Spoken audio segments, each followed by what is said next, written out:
கர்த்தருடைய பரிசுத்த நாமத்திற்கு ஸ்தோத்திரம் உண்டாவதாக. கர்த்தராகிய இயேசு கிறிஸ்துவின் நாமத்தில் உங்களுக்கு கிருபையும் சமாதானமும் உண்டாவதாக. இந்த நாளுக்குரிய தியானத்திற்கான தேவ வார்த்தை யாத்ராகமம் அதிகாரம் 34 வசனம் 6. கர்த்தர் அவனுக்கு முன்பாக கடந்து போகிறபோது அவர், கர்த்தர் கர்த்தர் இரக்கமும் கிருபையும் நீடிய சாந்தமும் மகாதயையும் சத்தியமும் உள்ள தேவன். பிரியமானவர்களே, நாம் ஆராதிக்கிற நம் தேவனாகிய கர்த்தர் இரக்கமும் மன உருக்கமும் உள்ளவர். அவர் பரிசுத்தமுள்ள தேவன்.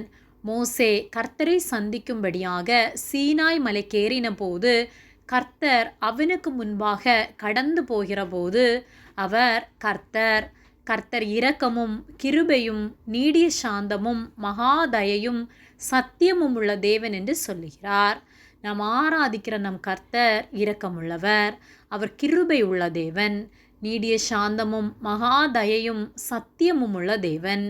அவருடைய பிள்ளைகளாகிய நாமும் சத்தியமுள்ளவர்களாய், சாந்தமுள்ளவர்களாய், தயை உள்ளவர்களாய் பிறருக்கு இறங்கி வாழ வேண்டும். இரக்கமுள்ளவர்கள் பாக்கியவான்கள், அவர்கள் இரக்கம் பெறுவார்கள் என்று வேத வார்த்தை சொல்லுகிறது. அவரிடத்திலிருந்து இரக்கம் பெற விரும்புகிற நாம் பிறருக்கு இரக்கம் செய்கிறவர்களாய் இருக்க வேண்டும்.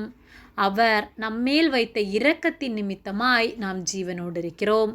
பாவிகளாய் வாழ்ந்த நாம் எவ்வளவோ தவறுகள் செய்திருந்தும் அதை உணர்ந்து கர்த்தரிடத்திலே நாம் மனம் வருந்தின போது நம்மேல் இறங்கி நம்மை மன்னித்து நம்மை அவருடைய பிள்ளைகளாக மாற்றி அவரை அப்பா என்று கூப்பிடுவதற்கு தகுதியற்ற நம்மை அவருடைய பிள்ளைகள் என்ற அதிகாரத்தை தந்து அவருடைய இரக்கத்தினாலும் அவருடைய கிருபையினாலும் அன்பினாலும் நம்மை நடத்துகிறார்.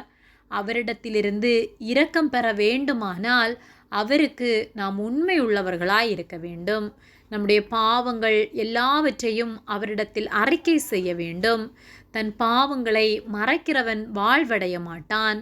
அவைகளை அறிக்கை செய்து விட்டு விடுகிறவனோ இரக்கம் பெறுவான் என்று நீதிமொழிகள் 28:13 சொல்லப்பட்டுள்ளது.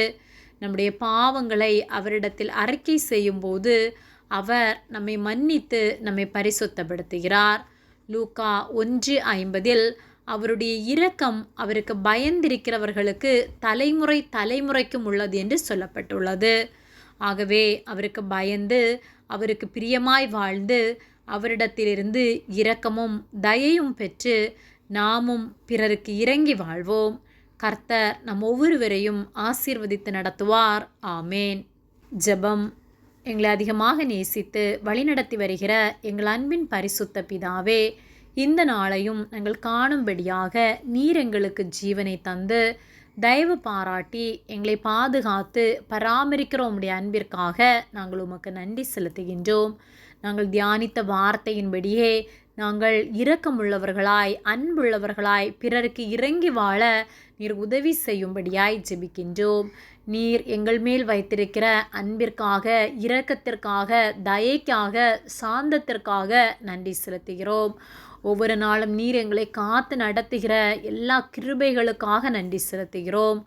பாதுகாத்து ஒவ்வொரு நாளும் வழி நடத்தும். எங்களை உம்முடைய கரத்திலே ஒப்பு கொடுக்கின்றோம். இயேசுவின் நாமத்தில் ஜெபிக்கின்றோம் பிதாவே. ஆமேன். கர்த்தர் உங்களை ஆசீர்வதிப்பாராக.